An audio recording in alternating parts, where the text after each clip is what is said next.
Menurut Anda, apa makna kebahagiaan? Apakah dengan kebahagiaan, kita dapat melihat warna dunia yang sesungguhnya? Kita mungkin berpikir bahwa memakan makanan favorit kita bisa membuat kita bahagia. Atau mungkin, mendengarkan musik favorit kita, menikmati setiap lirik demi lirik. Sebagian besar dari kita berpikir bahwa kebahagiaan itu berasal dari cinta dan kasih sayang. Kebahagiaan adalah tanda di mana kita mencapai titik emosional yang membuat perasaan menjadi senang ataupun gembira.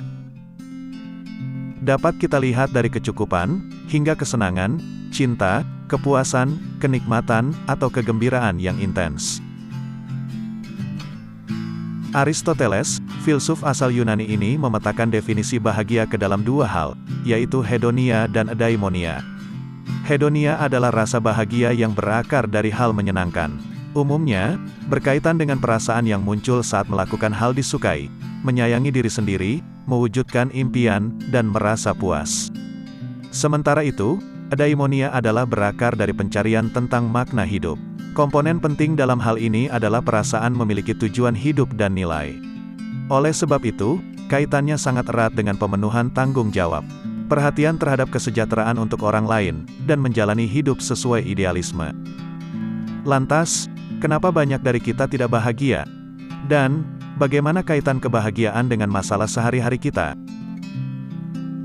Kita tentunya pernah merasa sedih, hopeless ataupun merasa gagal dalam menjalani hidup. Dan tidak sedikit dari kita yang banyak mengalami kesedihan dalam hidupnya.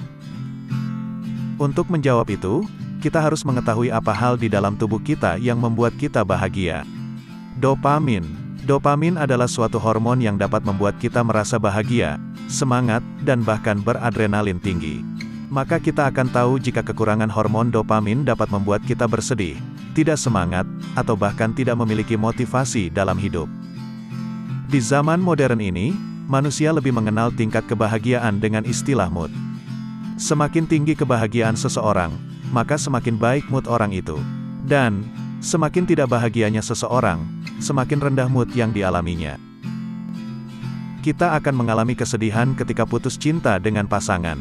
Kita banyak berpikir kasih sayang adalah penyebab utama dari kebahagiaan yang diperoleh.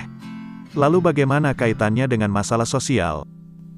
Masalah sosialnya adalah dengan interaksi, mengingat kita sebagai manusia adalah makhluk sosial. Interaksi sangat dibutuhkan oleh manusia karena dengannya kita bisa saling melengkapi satu sama lain. Namun, tidak seluruhnya interaksi itu baik. Ada interaksi negatif yang justru malah memperburuk kebahagiaan kita sebagai manusia dan makhluk sosial. Interaksi ini bersifat merugikan diri sendiri maupun orang banyak. Interaksi negatif ini dapat berupa hubungan cinta yang tidak baik, ataupun pembulian yang sangat sering terjadi saat ini, baik berupa verbal, non-verbal, hingga rasisme. Tentunya, dari sebagian interaksi negatif ini akan memicu seseorang mengalami kesedihan dan tidak bahagia akibatnya. Bahkan, orang-orang yang menjadi korban interaksi negatif ini dapat mengalami titik paling parah, yaitu depresi. Kita tentunya pernah mendengar bahwa ada orang-orang yang tidak berani lagi untuk bersosialisasi akibat kejadian buruk yang ditimbulkan oleh interaksi negatif pada masa lalunya. Bahkan, tidak jarang di antara kita pernah mendengar jika seseorang mengalami kesedihan mendalam, bahkan rela mengakhiri hidupnya dikarenakan putus hubungan dengan kekasihnya. Kejadian-kejadian itu tidaklah lepas dari konsep kebahagiaan. Dari sini timbul pertanyaan, mengapa mereka yang mengalami interaksi negatif dapat melakukan hal-hal yang merugikan diri mereka sendiri? Apakah mereka sama sekali tidak menyayangi dirinya sendiri? Jawabannya adalah, sesuatu yang mereka pikir sebagai alasan untuk membuatnya bahagia, malah melakukan hal sebaliknya. Kita ambil sebuah kasus, A dan B adalah pasangan kekasih.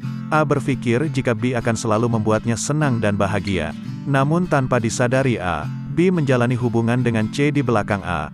Dan di saat C benar-benar masuk ke dalam hubungan A dan B, A yang sebelumnya berpikir bahwa B akan setia kepadanya, malah menyakitinya. Kita ambil contoh lain, X, Y, dan Z adalah 3 orang yang bersahabat, dan mereka saling percaya satu sama lain. Namun, Y dan Z bersekongkol, dan berusaha menjatuhkan X dari belakang. Lalu di saat kebusukan Y dan Z diketahui oleh X, mereka kemudian bertengkar satu sama lainnya.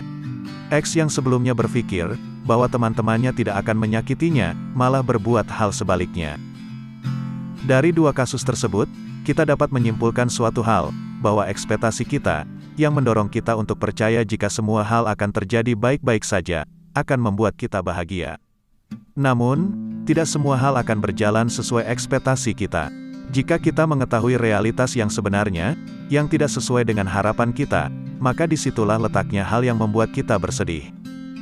Lalu apa yang harus kita lakukan untuk mengembalikan kebahagiaan seseorang yang telah hilang? Tentunya, bukanlah hal yang mudah. Hal yang paling penting di sini adalah mengetahui bagaimana orang bersedih dan bersedia mendengarkan ceritanya. Lalu, bagaimana dengan orang yang tidak bersedia bercerita kepada kita? Kita harus melakukan hal yang bersifat sedikit memberi kasih sayang kepadanya. Berikanlah kata-kata yang membantunya sedikit lebih ceria. Dengan memberikan kata-kata yang membalikkan mood seseorang, secara tidak langsung, kita telah memberikan orang itu kepercayaan kepada kita. Walaupun dia masih belum mau bercerita penyebab kesedihannya kepada kita.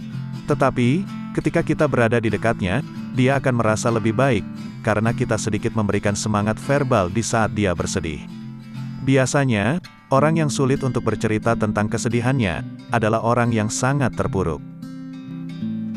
Orang-orang ini, sangatlah membutuhkan bantuan dari orang lain.